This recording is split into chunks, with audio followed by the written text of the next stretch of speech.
straight to the top story this evening. It is the biggest interview of this election season. Prime Minister Narendra Modi feels that even though there is a unanimous admission that India is progressing the fastest among the big economies of the world, he would want the economy to progress even further. In a freewheeling conversation with Network 18 Editor-in-Chief Rahul Joshi, the Prime Minister touched upon a host of issues from demonetization to the Armed Forces Special Powers Act. Prime Minister Modi justified the government's demonetization move. He claimed that the note ban is the reason why India's formal economy has risen so fast. Further, Prime Minister Modi hit out at the Congress's manifesto over its proposal of reviewing Armed Forces Special Powers Act in Jammu and Kashmir. He said that removing AFSPA from J&K would tantamount to sending soldiers to the gallows. आप पिछले 5 साल में economy के progress के बारे में क्या कहना चाहेंगे? क्या आप 7% प्लस ग्रोथ से खुश हैं? अगर कोई व्यक्ति विकास में विश्वास करता है तो 10% के बाद भी संतुष्ट नहीं होना चाहिए। कभी कभी असंतोष एक ऐसी ऊर्जा भरता है कि जो नया करने की प्रेरणा देता है, और इसलिए कितना ही अच्छा करूं, बढ़िया से बढ़िया करूं, लेकिन मेरे भीतर के असंतोष को मैं हमेशा जिंदा रखता हूं। लेकिन आज हमारे लिए खुशी की बात है, दुनिया के सभी एजेंसीज, वर्ल्ड बैंक हो, IMF हो, रेटिंग एजेंसी हो, सब ने एक स्वर से कहा है कि भारत दुनिया की बड़ी इकोनॉमीज में सबसे तेज गति से आगे बढ़ने वाली इकोनॉमी है। ये कोई भी हिंदुस्तानी को गर्व होता है। फिर भी भारत का पोटेंशियल बहुत है, हम इससे भी आगे बढ़ना चाहते हैं। आपने बहुत सारी स्कीम्स आप लाए पिछले 5 सालों में। कहीं ना कहीं कुछ गलतियां भी हुई हैं, जैसे कि ऑपोजिशन डिमोनेटाइजेशन की बात करता है। अगर आप कैश सिस्टम में देखें तो डिमोनेटाइजेशन के समय से आज तक करीब 19% ज़्यादा है। ज़्यादातर पैसा वापस सिस्टम में लौट भी आया। तो डिमोनेटाइजेशन को आप कैसे देखते हैं? एक तो ये आपका हिसाब किताब ठीक नहीं है। जिस गति से करेंसी का वॉल्यूम बढ़ रहा था, उस वॉल्यूम से अगर आज हम चलते तो आज हमारी करेंसी का वॉल्यूम इससे कई गुना ज़्यादा होता। इसलिए आप वो जो ग्रोथ था करेंसी का, उसकी तुलना में देखना चाहिए। और आप तो इकोनॉमिक्स के विद्यार्थी हो, आप ऐसा वहाँ पर एक ब्रेक लगा देकर यहाँ का जोड़ दें, ऐसा इकोनॉमिक्स कभी होता नहीं है। दूसरा विषय है कि डीमोनेटाइजेशन से जिनको इतना गहरी चोटें पहुँची हैं, उनके सारे कारोबार खुले पड़ गए हैं, वो मार से अभी भी उभर करके नहीं आए। लेकिन देश की सामान्य जनता डीमोनेटाइजेशन के कारण तकलीफ होने के बावजूद, वो समय तो तकलीफ हुई, मैंने भी पब्लिकली स्वीकार किया था कि 100 दिन तकलीफ रहने वाली है, लेकिन देश की जनता ने हमारा साथ दिया। डीमोनेटाइजेशन के बाद डीमोनेटाइजेशन के मुद्दे पर उत्तर प्रदेश का चुनाव लड़ा गया, उस चुनाव में हम विजयी होकर के आए। और इसलिए डीमोनेटाइजेशन के संबंध में जिनको बहुत नुकसान हुआ है, उनकी गरीबों वाली वोट बैंक चली गई है, उनके अपने जो खेलते रुपयों के वो ख़त्म हो गए हैं, इसके लिए उनकी परेशानी है और वो लोग आज भी रो रहे हैं। लेकिन हिंदुस्तान की जनता को पूरा पता है कि ये चिल्लाहट किस बात की है, कारण क्या है, पता है। दूसरा, ये डीमोनेटाइजेशन का कारण है कि आज फॉर्मल इकोनॉमी हमारी तेज गति से बढ़ी है। पहले की तुलना में करीब जने आज़ादी के 60 साल में जितने लोग इनकम टैक्स के दायरे में थे, आज 5 साल में वो संख्या डबल हो गई। जो 60 साल में हुआ वो 5 साल में डबल हो गया। 3.5 लाख कंपनियां, जो एक कमरे के अंदर 200 कंपनियां चलती थी, जो बिल्कुल गैर कानूनी पैरेलल इकोनॉमी चलाती थी, हवाला चलाती थी और बिल्कुल ही देश की इकोनॉमी को लूटती थी, 3.5 लाख कंपनियां हमने इस नोटबंदी के कारण खोज पाए और 3.5 लाख कंपनियों पर ताले लग गए। करोड़ों रुपया जो डिस्क्लोज हुआ वो सरकारी खजाने में आया। मैं समझता हूं कि ये इतना बड़ा कदम हमने न लिया होता तो आज फॉर्मल इकोनॉमी कहीं नजर नहीं आती, पूरी तरह ये जो पैरेलल इकोनॉमी चलती थी वही दिखाई देती। आज मकानों के दाम कम हुए, क्यों हुए? क्योंकि बेईमानी के पैसे गए, काला धन गया, तब जाकर के होने लगा है। तो आप AFSPA को कैसे देखते हैं? क्या कोई एक टाइम बाउंड वे में उसको वो किया जाएगा? देश में पहले ऐसी स्थिति पैदा करनी चाहिए कि अफसोस की जरूरत ही ना पड़े। जैसे हमने अरुणाचल में परिस्थिति पैदा की तो कुछ जिलों से हमने हटाया, हमने कुछ राज्यों में से हटाया। 1980 के बाद पहली बार हटाने का काम हमने किया है, लेकिन कानून को तो बनाए रखा है। सरकार के पास हथियार तो होना ही चाहिए ताकि जवानों को एक सुरक्षा मिले, तब जवान मोरली लड़ सके। और जम्मू कश्मीर में से हटाने का मतलब होता है कि हमने हमारे जवानों को फांसी के तख्त पर लटका देना। मैं देश के जवानों के साथ ऐसा नहीं होने दूंगा। And you can catch that entire conversation tonight at 7 p.m. only on CNBC-TV18.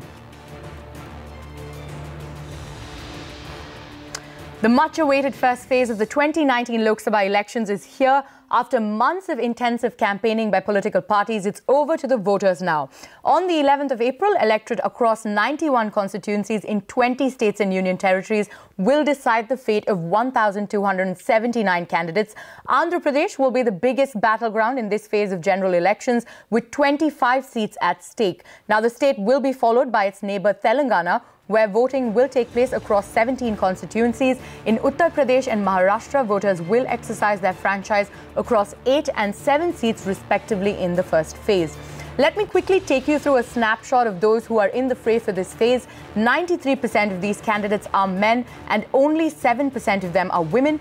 53% of the candidates are from the 41 to 60 years age bracket, and 49% have an educational qualification of graduation or above. On the wealth front, the largest chunk of 33% comes from the below 10 lakh rupees bracket. And staying with election action, the Election Commission today pulled up the Revenue Department for not allegedly keeping them in the loop while carrying out income tax raids. Remember, since the Model Code of Conduct came into force on the 10th last month, the Income Tax Department has been carrying out several raids across states as a part of its drive against the use of unaccounted money in elections. Opposition parties have alleged that the government was using central agencies to target them. Timsi Jaipuria joins us now. Timsi, what are you picking up? Well, what we understand from sources is the fact that Election Commission today in its meeting with Revenue Secretary and CBDT Chief actually issued them a verbal warning that they need to keep Election Commission in the loop as per the advisory issued by Election Commission earlier. Election Commission was very clear to Revenue Department that they need to meet the advisory both in letter and in spirit. They need to keep Election Commission informed about any raids at any particular political party or affiliates of political parties, and even on the ongoing raids, they will now have to keep Election Commission informed about any action, about any revelation, about any search, seizures, or the amount that has been seized. So very clearly, it was a two-way communication between Election Commission and Revenue Department, where Election Commission came down heavily on Revenue Department and did tell them that they need to meet the advisory both in letter and spirit. And yes, now CBDT and Revenue Department will keep Election Commission informed as to what are the further actions that they are taking in this particular raid case as well. On the other hand, Election Commission is also timely keeping CBDT informed about any usage of illicit money, cash across India, which they feel could be misused in the election process. And CBDT is also taking cognizance of that and taking action on its part by first issuing detailed investigations in those cases. Let's see what are the final outcomes of these investigations. But yes, as of now, Election Commission will now be kept informed, especially in this ongoing raid. Back to you. Okay, still with us on Reporter's Diary. On to all the trading action of the day. After a weak start, the equity saw a sharp recovery in late trade. The Sensex recovered 350 points from the day's low to close above 38,900, and the Nifty gained over 0.5% to end the day near 11,700. Bank stocks were the stars of today's trade, with the Nifty Bank Index up around 1%. Surbi Upadhyay joins us now with a roundup of the market action. Surbi, the Sensex recovered 350 points. Take us through the highlights today. A very smart late recovery, a late surge, and a bit of a surprising one perhaps at that for some people, because the first half of the day was so quiet, we were just ambling along. But towards the end, bank stocks revived. The large caps were leading from the front. And mind you, this recovery, even when crude oil prices, while we were trading, was still above $71 a barrel. So what led this recovery? What were the stocks that were on the move? On the Nifty, Yes Bank, fantastic move today, over 4% up on that one. ICICI Bank was also very strong. Wipro was the other one. In fact, technology stocks have largely been quite positive ahead of the start of the earnings season, and that continued today. Autos in the fast lane. Tata Motors, after 1 or 2 dull days, again was above the 200 level today. So smart moves over there. Eicher, Maruti, Hero Moto, these were some of the other auto names which were finding good buying today. If I talk about banks overall, the Nifty Bank is what really led the recovery. So let's just get the intraday on the Nifty Bank. That index has ended at the highs of the day, leading this from the front. Let's see if those trends can continue tomorrow or not. What was the problem area? There was, of course, Asian Paints that was losing ground, a fire at their facility, plus a brokerage downgrade coming in from CLSA. That didn't weigh well on the stock. Then there was Indiabulls Housing Finance, second day of correction over here. And Infosys finally saw some profit taking after the recent run-up. Let's come to mid-caps. And here is what I'm talking about. The mid-cap index underperformed, but a lot of stocks are finding traction beneath the surface. Look at Ashok Leyland, 5% up on that stock. Indiabulls Real Estate, the market perhaps sensing some kind of corporate action coming up, 12% up on Indiabulls Real Estate. Prestige Estates, again from the Realty Pack, also very smart, almost a 4-5% up move there. The one stock on the down move today was Lakshmi Vilas Bank, 5% down circuit today, now that the market has digested the news. PSU banks had a decent rally as well, Allahabad, Canara, UCO, etc. Most of these banks moving higher as the market is expecting some decent mark-to-market gains on the bond portfolio for these banks. All in all, great comeback. Let's see, we'll be aiming towards the all-time highs once again soon, perhaps. Absolutely, Surbhi. So we'll have to wait and watch for that. Thank you so much for those details. Now, there are no takers for lenders' stake in Jet Airways on day one. The SBI-led consortium of banks has invited bids for Jet Airways. The lenders are planning to sell up to 75% stake in the debt-ridden airline. The 10th of April is the last day to submit expressions of interest. Ritu Singh joins us now with more details on this. Ritu, what are you picking up?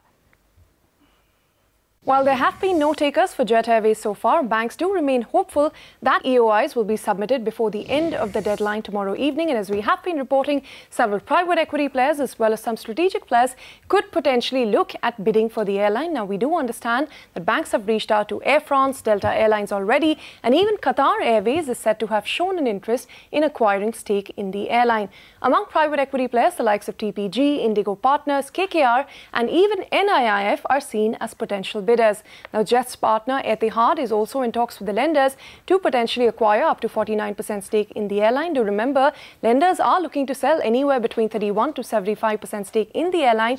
But if the bid process is not successful, they may be forced to look at other options like the NCLT to revive the airline. All right, Ritu, thank you so much for those details. And staying with Jet, the airline's pilots have sent a legal notice to the company's CEO on non-payment of salaries. Anu Sharma joins us now with the details. Anu, what does the notice say? So Jet Airways Pilot Union has sent a legal notice to the CEO of the airline, Vinay Dubey, on non-payment of salary dues. Remember, as on date, salaries of the past 3 months have not been paid to the pilots. Pilots have demanded that the company pays them by all pending dues by April 14th and start payment of salaries on time, which is the first of every month from next month onwards.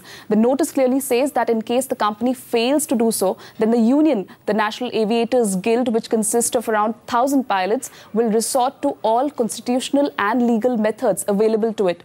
It is important to recall here that pilots had decided in their last open house that if the company fails to pay substantial dues by April 14th, then they will stop flying from April 15th. But now a clear statement demanding payment of all dues by April 14th. Remember, deadline for submission of bids to buy stake in Jet Airways ends tomorrow, and a situation like this needs immediate infusion of funds. Back to you. Absolutely. Many thanks for those details, Anu. But with that, it is a wrap on this edition of Reporters Diary. Many thanks for watching, but stay tuned to CNBC-TV18.